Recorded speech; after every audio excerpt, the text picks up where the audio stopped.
السلام علیکم۔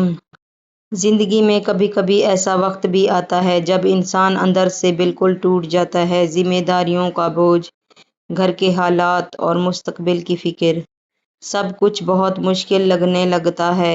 ہم اکثر یہ سوچتے ہیں کہ اس مشکل راستے پر ہمارا ہاتھ تھامنے والا کوئی نہیں۔ میں بھی ایک عام سی مڈل کلاس عورت ہوں، جہاں خواب تو بڑے بڑے ہوتے ہیں لیکن وسائل کم۔ مجھے یاد ہے ایک وقت تھا جب گھر چلانا بہت مشکل ہو جاتا تھا اور چھوٹی چھوٹی خواہشیں پوری کرنے کے لیے بھی سوچنا پڑتا تھا۔ لیکن شکر ہے کہ میرے پاس رب نے مجھے سلائی اور کڑھائی کا ہنر عطا کیا تھا۔ میرے پاس وسائل تو کم تھے لیکن میرا یہ ہنر میری طاقت بن گیا۔ میں نے اپنے اسی ہنر کو اپنا سہارا بنایا، چھوٹی موٹی سلائی کڑھائی کا کام شروع کیا اور دل میں ایک امید رکھی۔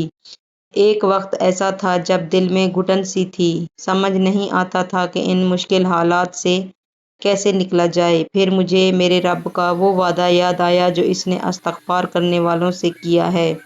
میں نے اپنی زبان پر استغفار جاری کر لیا۔ جب بھی دل گھبراتا ہے میں استغفر اللہ پڑھنے لگتی ہوں۔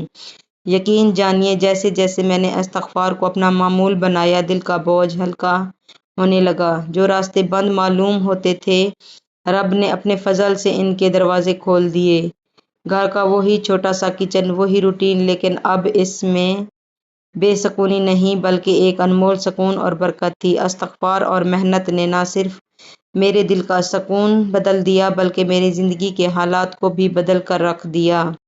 اگر آپ بھی کسی مشکل میں ہیں تو مایوس مت ہوں، اپنے ہنر پر بھروسہ رکھیں، اپنے رب کا دامن تھام لیجیے اور استغفار کو اپنا معمول بنا لیجیے۔ آپ دیکھیں گے کہ وہ ذات کیسے ناممکن کو بھی ممکن بنا دیتی ہے۔